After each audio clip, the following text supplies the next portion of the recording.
তিনটি দোয়ার কথা আপনাদেরকে শোনাই। কোরআনে কারিমে সেগুলোর উল্লেখ করে আল্লাহ তাআলা আবার সাথে সাথে সার্টিফিকেট দিয়ে দিয়েছেন এবং বলেছেন এই দোয়াগুলো আমার নেককার বান্দারা আমার কাছে করেছে, আমি সেগুলোকে মঞ্জুরও করে দিয়েছি।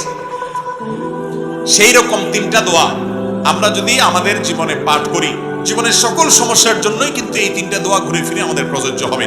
তার একটা হলো কঠিন বিপদে, কঠিন মুসিবতে, রক্ষার যখন কোনো পথ খোলা নেই, দেয়াল যখন পিঠের সাথে লেগে গেছে, এরকম সময়ে আমরা দেখেছি আল্লাহর একজন নবী ইউনুস আলাইহিস সালাম আল্লাহর কাছে কিছু বাক্য বলে প্রার্থনা করেছেন, আল্লাহ তাআলা তাকে বিপদ থেকে উদ্ধার করেছেন। কি দোয়া ছিল সেটা?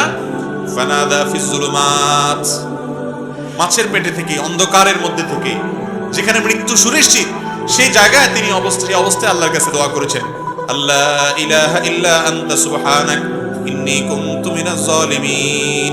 দোয়া করে বলেছেন, আল্লাহকে আহ্বান করে ডেকে বলেছেন, ও আল্লাহ, লা ইলাহা ইল্লা আন্ত, আপনি ছাড়া কেউ সত্যিকারের মাবুদ নাই, ইন্নী কুনতু মিনাজ সুবহানাক, আপনার পবিত্রতা বর্ণনা করছি, ইন্নী কুনতু মিনাজ জালিমিন, আমি হলাম জালিমদের অন্তর্ভুক্ত, আমি নিজের প্রতি নিজে অবিচার করেছি, আমি নিজে ভুল করেছি। আল্লাহর কাছে এই দোয়া করে, এই বাক্যগুলো বলে আল্লাহর কাছে দোয়া করেছেন কে? ইউনুস আলাইহিস সালাম।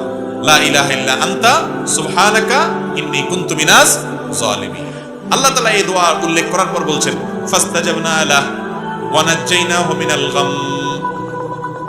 এই দোয়া করার পর আমি তার ডাকে সাড়া দিয়েছি, ইউনুসের ডাকে সাড়া দিয়েছি এবং তার বিপদ থেকে তাকে উদ্ধার করেছি।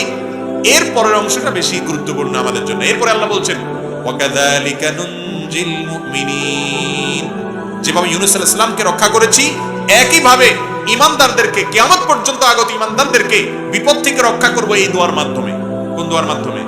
দোয়া ইউনুসের মাধ্যমে। যে কোনো বিপদে পড়ে গেছে, কোরআনে বর্ণিত কবুল হওয়া দোয়া, নিশ্চিত আল্লাহর কাছে গ্রান্টেড কবুল হওয়া দোয়া, আল্লাহর নবীর দোয়া আল্লাহ কবুল করেছেন, সেটা আল্লাহ জানিয়েও দিয়েছেন। আবার ঈমানদার বান্দারা করলে সেটাও কবুল করবেন, ওয়াদা করেছেন। শুধু তিনি ওয়াদা করছেন তা নয়, নবী করিম সাল্লাল্লাহু আলাইহি সাল্লাম বলেছেন, আল্লাহর কোন বান্দা